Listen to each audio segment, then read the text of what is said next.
After the end of World War II, the world was split into two, East and West. This marked the beginning of the era called the Cold War.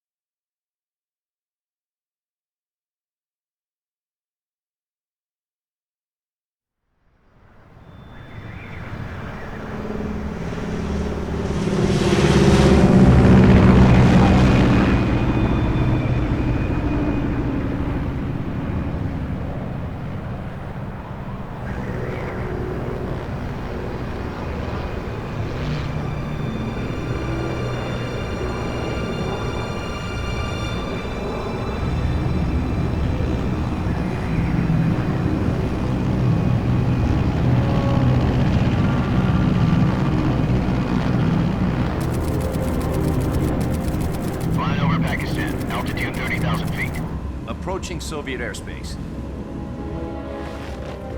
20 minutes to drop off. Commencing internal depressurization. Equipment check. Arm main parachute. All right. You ready to go? Drop zone still showing a high pressure mass. Cav okay. Good. We've got high visibility.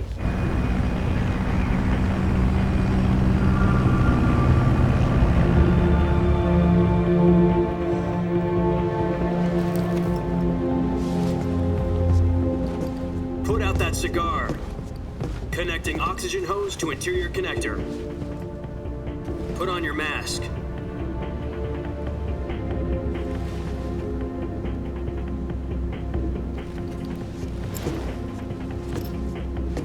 Does this panty waste know what he's doing? Approaching release point. 10 minutes to drop off. Hey, are you deaf? He said put out the cigar and put on your mask.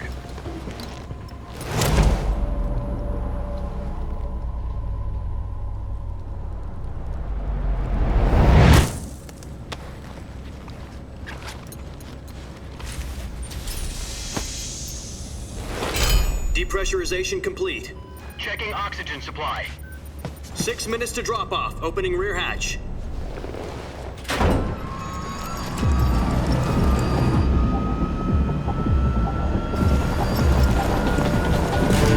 Sunrise.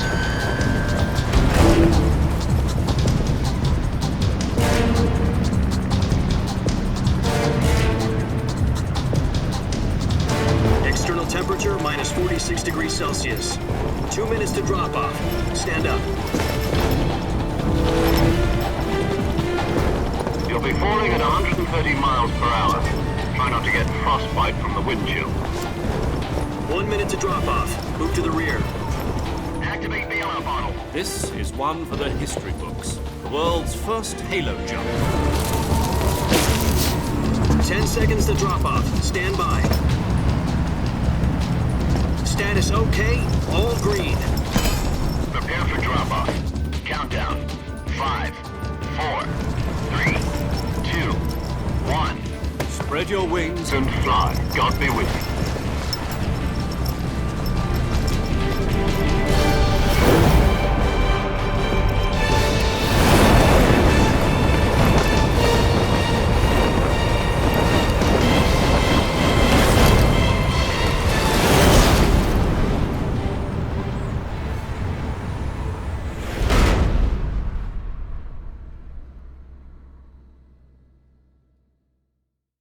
Jack, I've got some important news. The head of the CIA has finally given us the green light for the virtuous mission. Virtual mission? No, the virtuous mission. The future of our Fox unit depends on it. If it succeeds, we'll be officially organized into a unit. Virtuous mission? Sounds like some kind of initiation ritual. You know, don't get cocky. This isn't a training op. Right. So what exactly is this wonderful mission? Well, about 2 years ago, a certain Soviet scientist requested asylum in the West through one of our moles. His name is Nikolai Stepanovich Sokolov. He's head of the OKB 754 Design Bureau, one of the Soviets' top-secret weapon research facilities. and the East's foremost expert on weapons development. Sokolov, isn't he that famous rocket scientist? The very same. On April the 12th, 1961, the Soviets achieved the first manned spaceflight in history. The Earth was blue, but there was no God. Well spoken. The rocket that carried Yuri Gagarin into orbit was the A-1, known as the Vostok rocket. Sokolov is said to be the man most responsible for the multi-engine cluster used in that rocket. After Gagarin's flight, Sokolov left rocket development to become the head of the newly established Design Bureau. From a lowly technician to head of a design bureau, that's quite a success story, so why'd he want to defect? It seems he'd become afraid of his own creations. Afraid? Call it a crisis of conscience. And for that, he left his country and his family behind and went over the fence? Not exactly. One of his conditions was that his family was also to be taken safely to the west. We used a mole to get the family out first and succeeded in sneaking Sokolov over the Berlin Wall shortly afterwards. I was the one who conducted the operation. The security on the eastern side was still full of holes back then. Then what? We got Sokolov over in one piece, but the whole ordeal had left him exhausted, and we checked him into a hospital in West Berlin. It took him 2 weeks and more than 600 miles to get from the research facility in the Soviet Union to Berlin. He was in no condition to say anything coherent. And it was only a week later that we had something much bigger on our hands. The Cuban Missile Crisis. October the 16th, 1962, President Kennedy received word that the Soviets were in the process of deploying intermediate-range ballistic missiles in Cuba. The President demanded that the Soviets dismantle and remove the missiles. At the same time, he announced a naval blockade to prevent further missile shipments from reaching Cuba. But the Soviets didn't back down, instead placing their armed forces on secondary alert. Soviet transport ships carrying missiles continued on course towards Cuba. US and Soviet forces went on alert for an all-out nuclear war. Frantic negotiations were conducted through the UN's Emergency Security Council and unofficial channels to end the hair-trigger standoff. Finally, on October the 28th, the Soviet Union agreed to remove its missiles from Cuba, and so the world avoided a nuclear holocaust. But in order to get the Soviets to pull their missiles out, we had to make a deal. You mean the one where the US agreed to remove its IRBMs from Turkey? No. The Jupiter IRBMs deployed in Turkey were obsolete, and we were going to get rid of them anyway. They had no strategic value whatsoever to either the US or the Russians. The Turkey deal was a ruse, a cover story that was fed to the other intelligence agencies around the world. So what did the Russians really want? Sokolov. They wanted us to return Sokolov. You mean the Soviets pulled out of Cuba just to get their hands on Sokolov? That's right. What the hell was he working on? At the time, we had no idea. We were running out of time. It was either give up Sokolov or risk full-scale nuclear war. In the end, we had no choice. President Kennedy gave in to Khrushchev's demand. The next day, I got Sokolov out of the hospital, handing him over to agents on the eastern side. Sokolov kept on screaming, "Save me," until he disappeared from my sight. Then a month ago, we received some new information from one of our moles. About Sokolov? Yes. He was taken back to the research facility and forced to continue working on the weapon in question under KGB supervision. What's more, it's on the verge of completion. So what kind of weapon is it? Something to do with space rockets? No, missiles. Same technology. I guess you're right. We don't know the details, but it appears to be a new kind of nuclear device. For half a year now, the Soviets have been conducting frequent nuclear tests at Semipalatinsk. Something to do with the weapon, I assume. We're talking about a secret weapon so big that Khrushchev was ready to pull out of Cuba to get it back. Is Sokolov still in the facility? No. According to our intelligence, he's in Selinoyarsk, a place in the mountains about 3 miles to the west that's known as the Virgin Cliffs. The Virgin Cliffs. Nice name for a virtuous mission. They moved him there just recently. Why? Apparently, they're conducting a field test of the weapon, but it's our best chance to get him back. This mission would never have been possible if he was still in the research facility. This is our last chance. Sokolov must have known that too when he contacted us.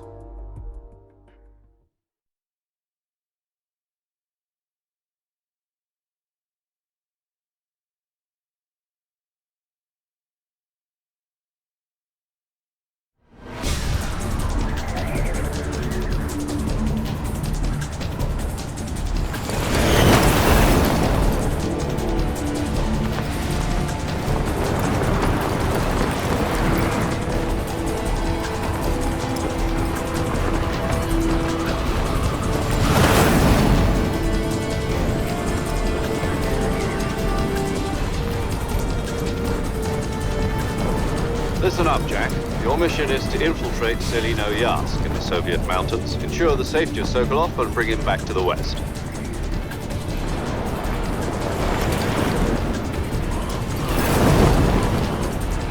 If we don't get Sokolov back before that weapon is complete, we'll be facing a major crisis. The clock is ticking.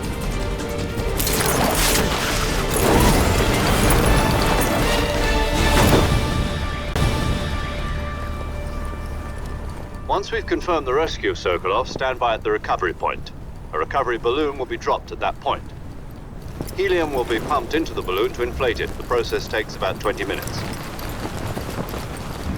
Once it's complete, the gunship's arm will latch onto the balloon and pull it up. The Fulton surface-to-air recovery system. I'm familiar with the theory. Take it easy. It's been combat-proven. Do you think Sokolov is up to it? The shock will be less than during a parachute jump, and the arm can handle up to 500 pounds. So you're planning on going over the border in a single combat Talon? She's equipped with two 6-barrel 20mm Vulcan cannons, as well as two 40mm machine guns. Sounds like she could hold her own against a battalion of tanks. Even with the fuel in the reserve tank, we're facing a 4-hour time limit. If all goes well, it shouldn't take more than a few hours. Home in time for dinner.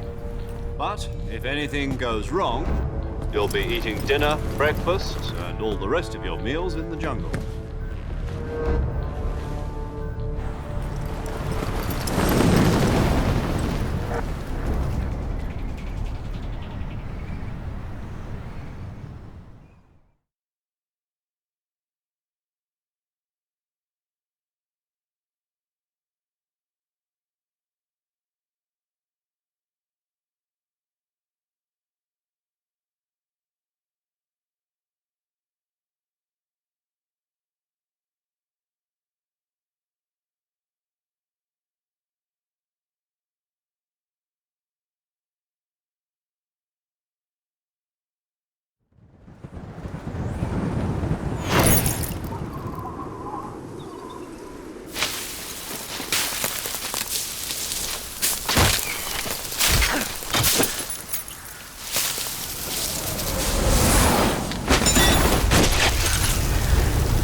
Do you copy? You're already in enemy territory, and somebody might be listening in. From here on out, we'll be using code names to refer to each other. Your code name for this mission will be Naked Snake. I'll be referring to you as Snake from now on. You're not to mention your real name. Snake? What, you don't like snakes? What do you mean? You've eaten one before, haven't you? In survival training? I'm glad to hear that. I don't know if I'd ever order one in a restaurant, but... Be careful, you might not have a choice. What about you, Major? What should I call you? Let's see. I'll be Tom. Call me Major Tom. Oh, and Snake, Yeah, the crew isn't watching anymore. You can take off the disguise now. good idea. This isn't right. Time for the snake to shed his skin.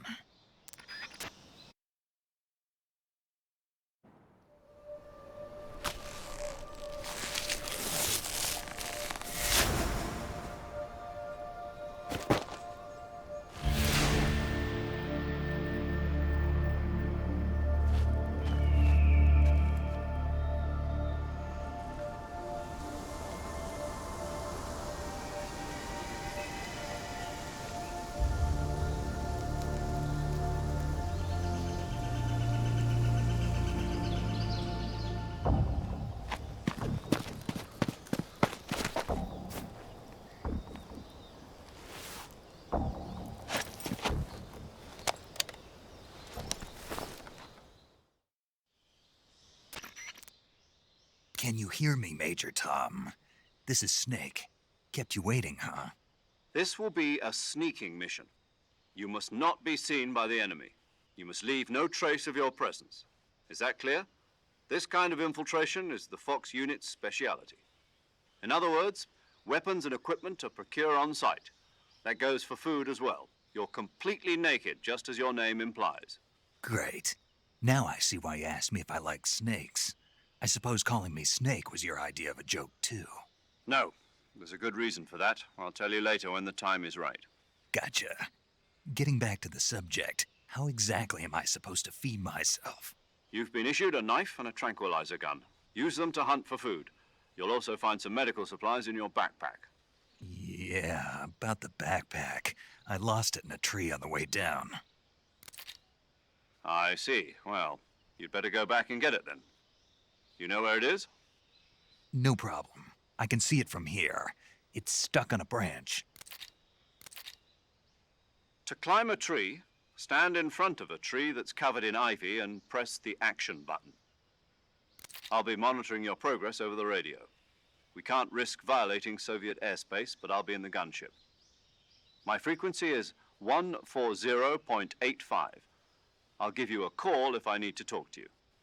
If you need to talk to me, use the send function. Okay, Snake, go get your backpack.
I see you've retrieved your backpack, Snake.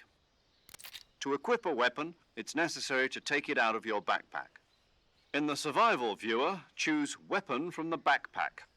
Your available weapons will be displayed in a list on the screen. From that list, choose the weapon you want to equip and press the Enter button. For other equipped items, just do the same thing from Item. Got it. Use the survival viewer backpack. Yep, that's right. Survival is fundamental to this mission. After you've been out in the field for a while, your stamina will start to drop.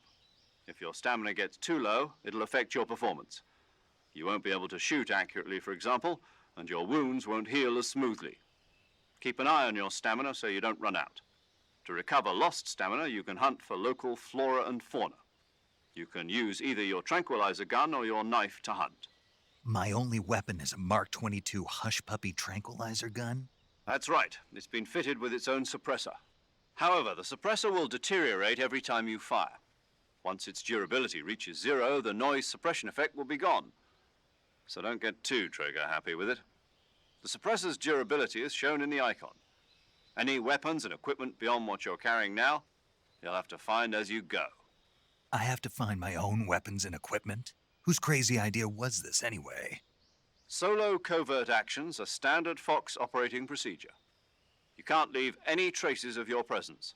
No weapons, equipment, footprints, sweat, or bodily waste. The same goes for bullets and cartridges, too. Your presence in enemy territory is already a violation of international conventions of warfare. There aren't supposed to be any American soldiers in Russia. It could spark an international incident. You can't let anyone see you. You can't let the enemy know you're there. This is a stealth mission. You're a ghost, Snake, in every sense of the word. And there'll be no rescue if you're captured. The military and US government will deny any involvement in the affair. Then I'll just have to take care of myself, huh? I'm afraid so. You've been given a fake death pill for that purpose. SIS guidelines stipulate that soldiers on covert ops like this one be issued a potassium cyanide capsule. Tape it to your body so you can take it when you need to. How generous of you. Use it if you're taken prisoner by the enemy. It'll send you into a state of false death for a short time. Fooling them into thinking that I'm really dead. So how do I come back to life? Just take the revival pill. You mean that thing they put in my tooth before the mission? That's the one. But be careful. If you remain in a state of false death for too long, nothing will be able to bring you back. Remember that. I'll keep it in mind. You said this was a solo mission, right? Right. I guess that means I can't count on any reinforcements. Correct. The mission rests entirely in your hands. A real one-man army. Relax. There's a support team ready to back you up over the radio. Who? I'll introduce them to you. This time, survival is of utmost importance. The first member of the support team will be in charge of monitoring your physical condition, acting as a medic, so to speak, as well as recording your mission data. She's a member of Fox as well, and she's here on the gunship with me. She? Hello, Snake. I'm paramedic. Nice to meet you. Paramedic. As in a medic who comes in by parachute. Aren't you going to tell me your real name? Are you going to tell me yours, Mr. Snake? My name, huh? It's John Doe. And they call you Jack for short. You're a regular Captain Nemo. A name means nothing on the battlefield. After a week, no one has a name. What's your name? Jane Doe. Very funny. I wasn't joking, but I'll tell you my name only if you manage to make it back alive.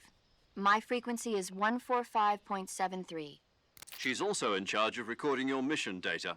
Whenever you want to save, send a message over the reserved save frequency, 140.96. So saving lets me record my mission data. That's right. It also records the state of your health. Good to know. There's one more person I want to introduce you to, Snake. Huh? Speaking of snakes, you remember the boss, don't you? A legendary soldier and your mentor. Actually, it was the boss that got the DCI's authorization in the first place. She's going to be serving as Fox's mission advisor. The boss is? She also helped me plan this mission. She and I were at SAS together. Jack, is that you? How many years has it been? Boss? That's right. It's me. Oh. Talk to me. Let me hear your voice.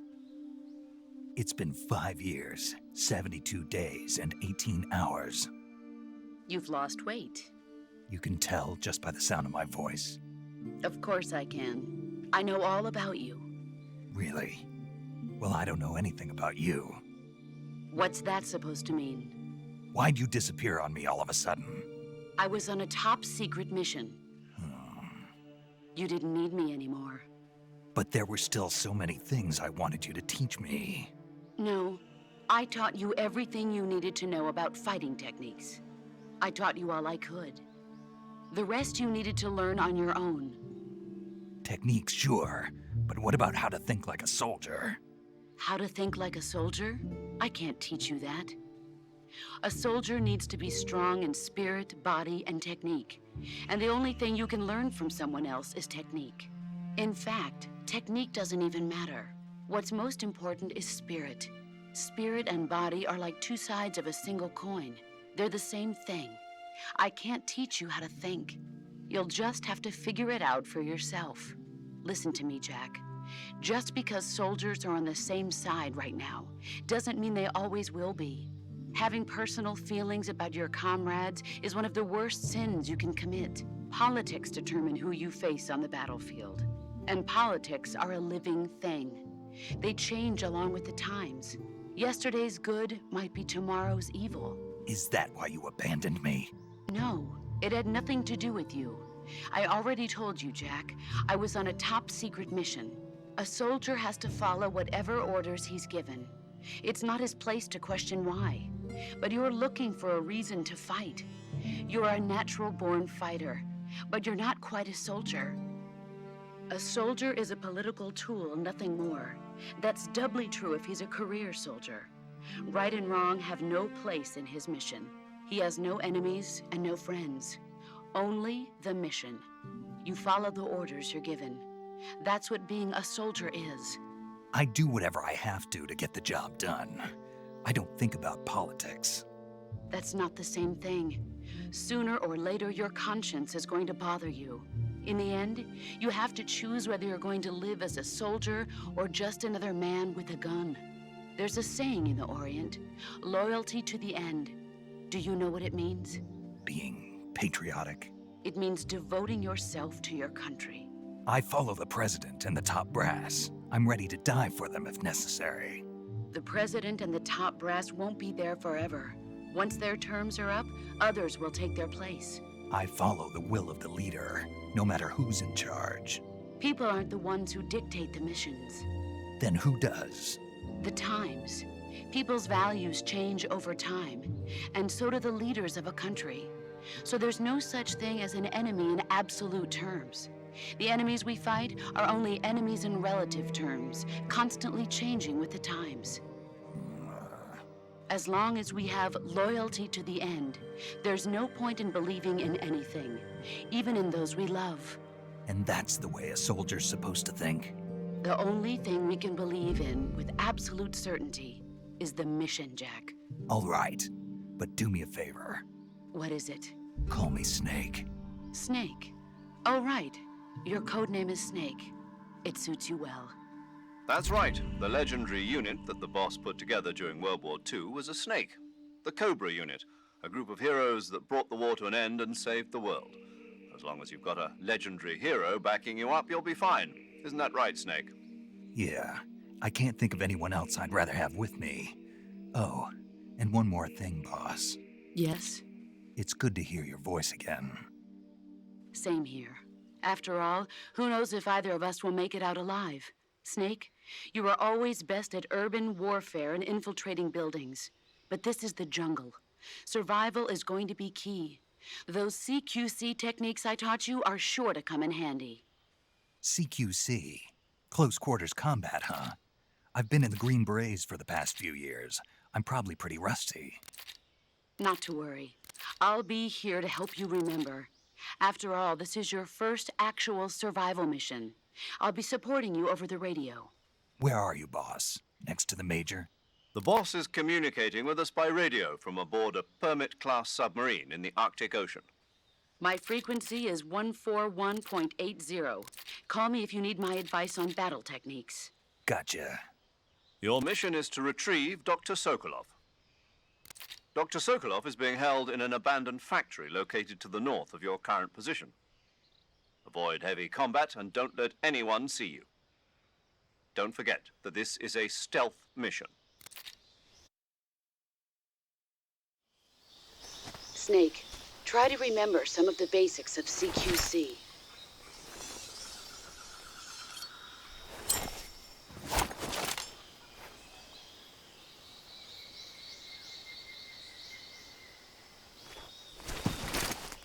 Commencing virtuous mission now.